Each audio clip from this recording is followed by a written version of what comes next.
subscribe to Mchenry Man Show. Do it! Just do it! Coming to you from Industry Sound Studio in Modesto, California, it's the Mchenry Man Show. That reminds me of the show. You remember the show Beauty and the Geek? The reality show? It's where Yeah. they take a group of nerds with a bunch of beautiful women, and they date and whatnot, and they get to know each other. It was the and same then thing as like what's that other show? They did the same thing.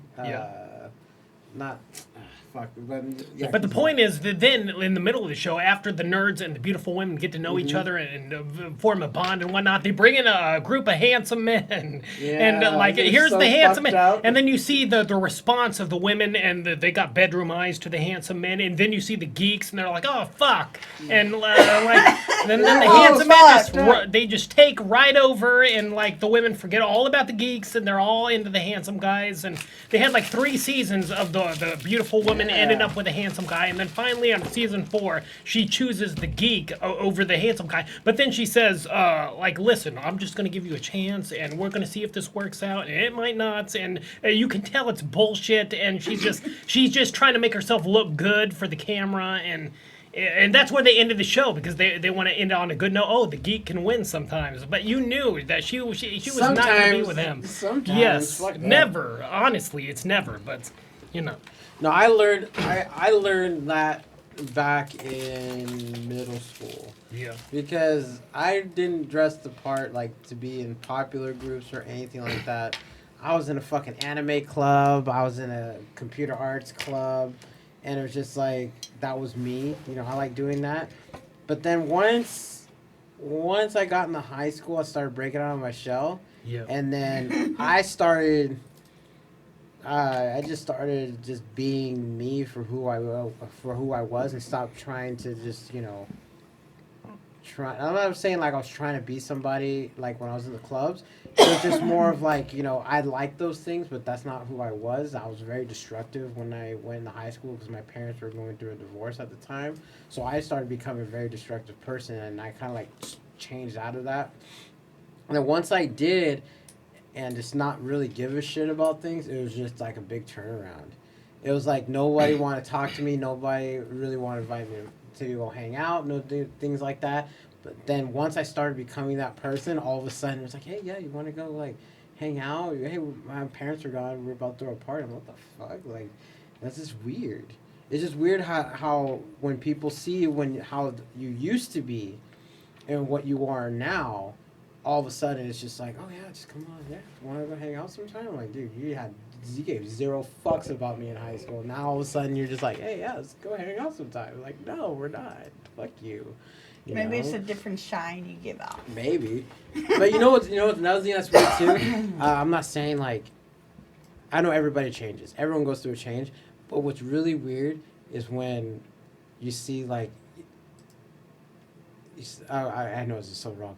When you used to see, like, the ugly girls in high school, and you see them now, you're like, what? Like, you know, you're like, holy shit. Like, there's a big change.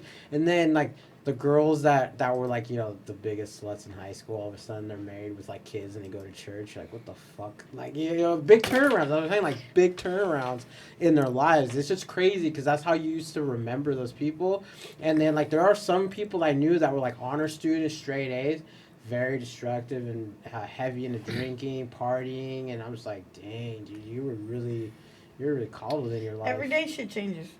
Yeah. But it's just crazy when every you see day those shit people. changes. You don't remember those. That's not the person you remember Well, when you no, went to of school. course You know? not. You're like 12, 13, 14, 15, Yeah, 16. it's just crazy how life changes everybody. I like the people you think are going to succeed in high school, and then they end up like a loser. Like, there's this one guy who was on the honor roll, and he was like this great actor in drama class and whatnot, and he became like a pot-smoking roofer. And yes, like, I got on Facebook and roasted him, like, on Messenger, and called him a loser and what. I was drunk and intoxicated, but yeah, I guess this makes me look like an asshole. Listen, I'm drunk a little bit, so yeah, I'm not trying to be entertaining right now. I'm just saying, like, I thought this guy was going to succeed and be somebody like the president or something. Was he kind of an asshole? Yeah, a little bit. Yeah, and he became high school, he was like, an there's asshole? nothing wrong with being a roofer. That's worlds better than what I am on Social Security and whatnot. Being a loser, I mean, I'm a loser in comparison to him. I'm just saying this guy was supposed to be somebody, and he's a roofer now. So I don't know.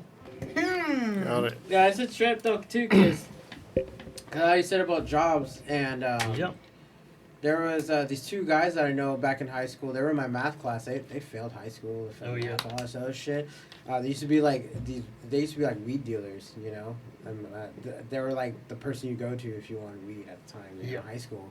And him and the other guy I know named Armand, they have two separate businesses.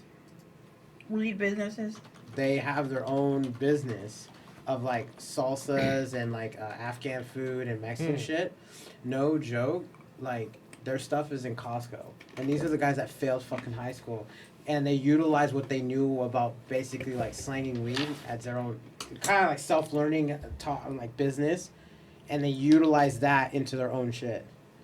And I think that's like the coolest thing that you can ever like do, you know, learn from what you did and incorporate into Is something. it that weed I do. salsa? No, it's not. Damn. No, these guys are family men now. Not dude, So this what? It's still a business. Not everything has to deal with weed. Margaret. There's weed wine in there.